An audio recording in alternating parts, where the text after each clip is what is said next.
Hello guys, welcome to my channel. स्वागत है आपका मेरे चैनल पे। मैं हरप्रीत पटेल बात करूंगा आपसे इस वीडियो में स्मृति व स्मरण चैप्टर के बारे में, जो कि 500 एमसीक्यूज की सीरीज का दूसरा पार्ट है। अगर आपने पहला पार्ट नहीं देखा है तो जरूर देखेगा। डिस्क्रिप्शन में आपको प्लेलिस्ट का लिंक मिल जाएगा। मॉक टेस्ट अगर आपने नहीं किए हैं बाल विकास के तो उसका भी लिंक आपको डिस्क्रिप्शन में दे दिया जाएगा। मेरा व्हाट्सएप नंबर है 7849880187। आप इस पर मैसेज करके पीडीएफ ले सकते हैं, जो कि पेड होंगी। ज़्यादा फीस नहीं है, आप लोग ले सकते हैं, जिसमें थ्योरी का पोर्शन और एमसीक्यूज का पूरा पोर्शन कंप्लीट किया गया है बाल विकास का। ठीक है, तो मैसेज करके पूछ सकते हैं आगे की प्रोसेस। खैर, इस बात को यहीं पे छोड़ते हैं। चैनल पर अगर आप पहली बार आए हैं, चैनल सब्सक्राइब कर लीजिएगा, बेल आइकन दबा दीजिएगा, जिससे कि आपको नई वीडियोस की नोटिफिकेशन समय से मिलती रहे। देखिए, बाल विकास में 30 में से 30 अंक लेना चाहते हैं तो इस सीरीज को पूरा देखिएगा। ठीक है, मजा आ जाएगी आपको, गारंटी देता हूं। आप एग्जाम में 30 में से 30 नहीं तो 28 तो अंक लेकर ही आएंगे। ठीक है, पहला प्रश्न हमारा, स्मृति एक आदर्श पुनरावृत्ति है, यह कथन किसका है? ये कथन है स्टाउट का। इसको कैसे याद रखेंगे? आदर्श मान लीजिए एक लड़का है और वो रोज मैच खेलता है, मतलब रोज क्रिकेट खेलता है। पुनरावृत्ति मतलब बार बार, रोज मैच खेलता है और बार बार जो है वो क्या हो जाता है? आउट हो जाता है, क्लीन बोल्ड हो जाता है। ठीक है, अगली परिभाषा है, जो बात पहले सीखी जा चुकी है उसे स्मरण करना ही स्मृति है। यह किसने कहा है? देखिए, ये कहा है वुडवर्थ महोदय ने। क्या कहते हैं ये कहते हैं जो बात पहले सीखी जा चुकी है उसे स्मरण करना ही स्मृति है। ठीक है, सी ऑप्शन आपका सही होगा। अगला प्रश्न है, स्मृति के कितने तत्व होते हैं? 4, 2, 3, 5। देखिए, स्मृति के जो है 3 तत्व होते हैं। ठीक है, सी ऑप्शन आपका सही है। अगला प्रश्न जो है इसी पर आधारित है। प्रश्न है, स्मृति का तत्व नहीं है पहचान, संकेत, संचयन, पुनः प्राप्ति। देखिए, संकेत, संचयन और पुनः प्राप्ति जो है ये आपके स्मृति के 3 तत्व हैं। वेरी इंपॉर्टेंट प्रश्न है, इस चीज को ध्यान रखिएगा। पहचान जो है स्मृति का तत्व नहीं है, अंग है। ठीक है, इस चीज को ध्यान रखिएगा। अगला प्रश्न है, स्मृति के कितने अंग होते हैं? 2, 6, 4, 5। स्मृति के कितने अंग होते हैं? तो भैया स्मृति के 4 अंग होते हैं। ठीक है, इस चीज को ध्यान रखिएगा। तत्व 3 होते हैं, कौन कौन से? संकेत, संचयन और पुनः प्राप्ति। अंग होते हैं 4। ठीक है, अगला प्रश्न अंग पर ही है। लिखा है, स्मृति के कितने अंग? लिखा है स्मृति के अंग नहीं है, मतलब निम्न में से कौन सा स्मृति का अंग नहीं है? सीखना, धारण, पहचान या आदत। देखिए, इनमें से आपका ऑप्शन जो है डी सही होगा, आदत। आदत जो है ये स्मृति का अंग नहीं है। सीखना, धारण, पहचान और पुनः स्मरण ये स्मृति के 4 अंग हैं। अगला प्रश्न है, चलन स्मृति का प्रतिपादन किसने किया था? अरस्तु, जॉनसन, बेडली, गुड। चलन स्मृति का प्रतिपादन जो है किसने किया था भैया? आपको बताना है, मुझे बताना है, आपको नहीं। इसका ऑप्शन आपका सी सही होगा, बेडली ने। अगला प्रश्न है, स्मृति से तात्पर्य अतीत की घटनाओं की कल्पना करना और इस तथ्य को पहचान लेना कि ये अतीत के अनुभव हैं। यह किसने कहा है? वाटसन, स्किनर, थॉर्नडाइक या मैकडूगल ने। स्मृति से तात्पर्य अतीत की घटनाओं की कल्पना करना और इस तथ्य को पहचान लेना कि ये अतीत के अनुभव हैं, ये किसने कहा है? ये कहा है मैकडूगल महोदय ने। ठीक है, इस चीज को ध्यान रखिएगा। अगला प्रश्न है, प्राथमिक स्मृति किस स्मृति को कहा जाता है? संवेदी स्मृति, लघु अवधि स्मृति, चलन स्मृति या दीर्घ अवधि स्मृति, शॉर्ट टर्म मेमोरी या लॉन्ग टर्म मेमोरी। तो देखिए, प्राथमिक स्मृति जो है वो लघु स्मृति को कहा जाता है और प्राथमिक स्मृति जो है लघु स्मृति को किसने कहा है? विलियम जेम्स ने।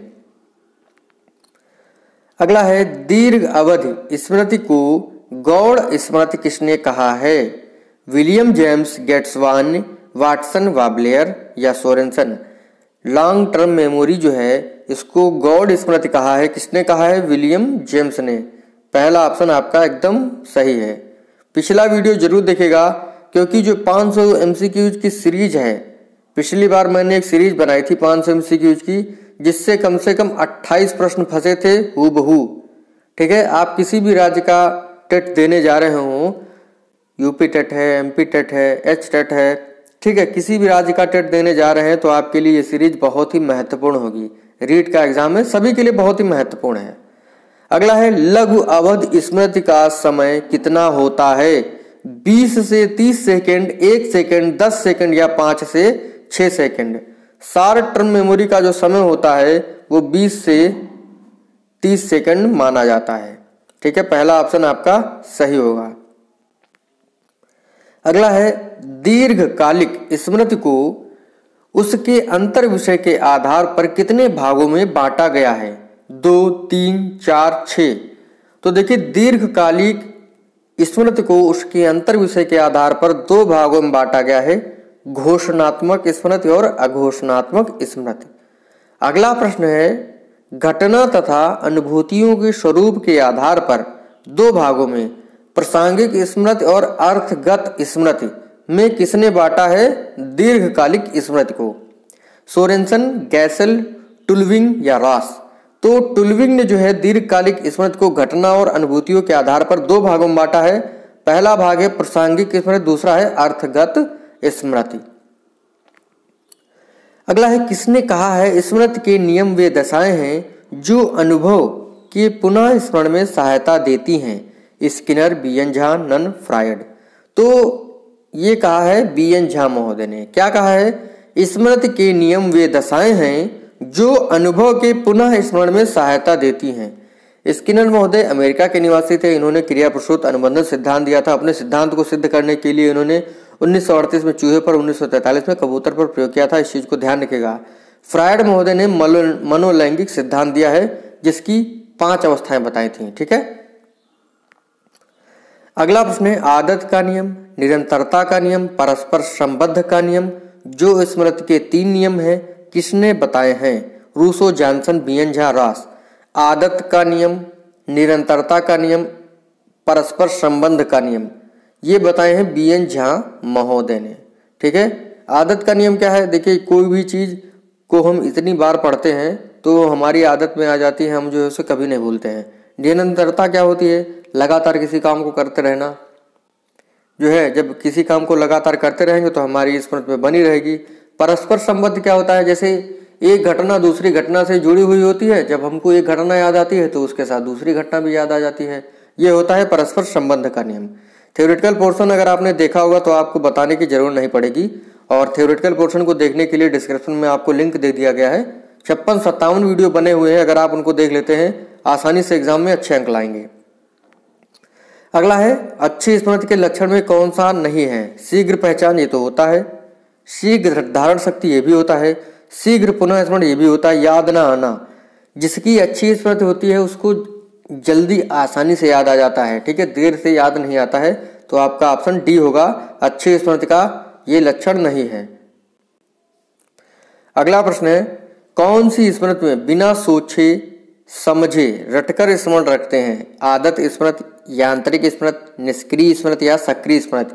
तो यांत्रिक जो स्मृति होती है इसमें हम किसी तथ्य को बिना सोचे समझे रटकर याद रखते हैं। अगला है यदि कोई भी बात याद की जानी है तो याद करने का निश्चय आवश्यक है। सॉरी, लिखा है, फिर से देख लेते हैं। यदि कोई भी बात याद की जानी है तो याद करने का निश्चय आवश्यक है। यह किसने कहा है? रूसो ने, जेम्स ने, नन ने, वुडवर्थ ने?